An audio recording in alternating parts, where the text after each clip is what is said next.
Hi friends, ഇന്ന് ഞാൻ പരിപ്പ് വടയാണ് ഉണ്ടാക്കുന്നത്. ഇത് തട്ടുകട സ്റ്റൈൽ ഒന്നുമല്ല, എൻ്റെ അമ്മ എനിക്ക് ഉണ്ടാക്കി തരുന്ന സ്റ്റൈലിലാണ് നിങ്ങളെ പരിചയപ്പെടുത്തുന്നത്. അതിനുവേണ്ടി പരിപ്പ് ഞാൻ വെള്ളത്തിൽ കുതിർത്തിട്ടിട്ടുണ്ട്.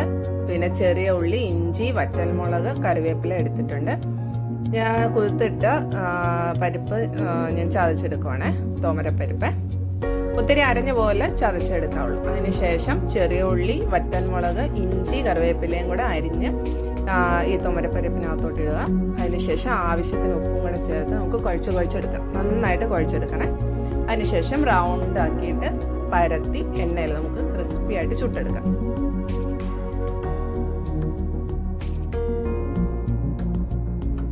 ഞാൻ നന്നായിട്ട് കുഴച്ചെടുത്തിട്ടുണ്ട്.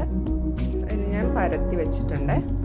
പിന്നെ ഞാൻ എണ്ണ ഒഴിച്ചിട്ട് അത് ചൂടാവട്ടെ. ചൂടായതിനു ശേഷം നമുക്ക് പരത്തി വെച്ചേക്കുന്ന പരിപ്പ് വടക്കുള്ളത് ഇട്ട് കൊടുക്കാവേ. നല്ല ബ്രൗൺ കളർ പോലെ മൂപ്പിച്ചെടുക്കണം. മീഡിയം ഫ്ലെയിമിലിട്ട് മൂപ്പിക്കണേ, അല്ലെങ്കിൽ ഉള്ളി വേവത്തില കരിയും. നമ്മുടെ പരിപ്പ് വട റെഡി ആയിട്ടുണ്ട്. ചൂട് ചായയും കൂട്ടി നമുക്ക് കഴിക്കാം. Please like and subscribe. നിങ്ങളുടെ സപ്പോർട്ട് എന്നും എൻ്റെ കൂടെ ഉണ്ടായിരിക്കണേ.